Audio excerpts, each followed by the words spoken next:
In 1558, England entered a new political phase when Elizabeth I became queen at the age of 25. She inherited a country weakened by religious conflict, financial strain, and international tension.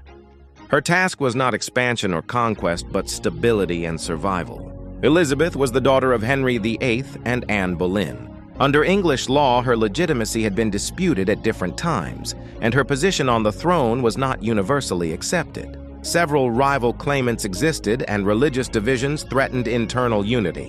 One of Elizabeth's first priorities was to define England's official religion. Between 1559 and 1563, Parliament passed legislation known collectively as the Elizabethan Religious Settlement. The monarch was declared supreme governor of the Church of England, replacing papal authority. Worship followed a revised Book of Common Prayer, and attendance at church services became a legal requirement. The settlement was designed to establish uniformity, though differences in belief continued to exist privately.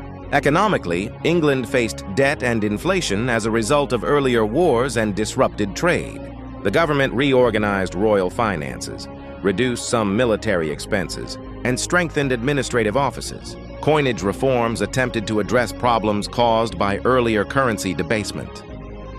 England was not yet a major European power, but its institutions were becoming more centralized and bureaucratic.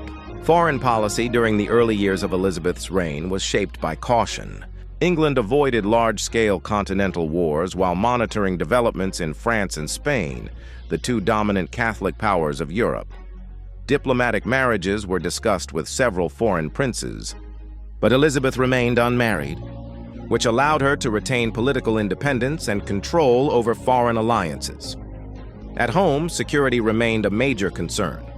Supporters of Mary, Queen of Scots, regarded her local officials, such as justices of the peace, played an increasing role in administration, while royal proclamations carried the force of policy.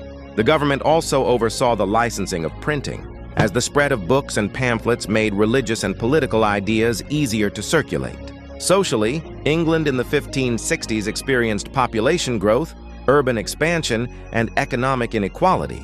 The decline of monastic charity after earlier reforms contributed to rising numbers of poor and unemployed people. The Crown and Parliament responded with early forms of poor relief legislation, establishing frameworks that later developed into the English Poor Laws. Culturally, the court of Elizabeth encouraged literature, learning, and artistic patronage, but these developments grew gradually across the decade rather than emerging suddenly. England was still a regional power in Europe, but it was becoming more confident in law, administration, and identity. By 1570, the foundations of Elizabeth's rule were established. A defined religious structure, a strengthened central government, cautious diplomacy, and expanding state authority. These developments did not eliminate conflict, but they stabilized England after decades of rapid change and prepared the kingdom for the political and military challenges that would follow later in the century.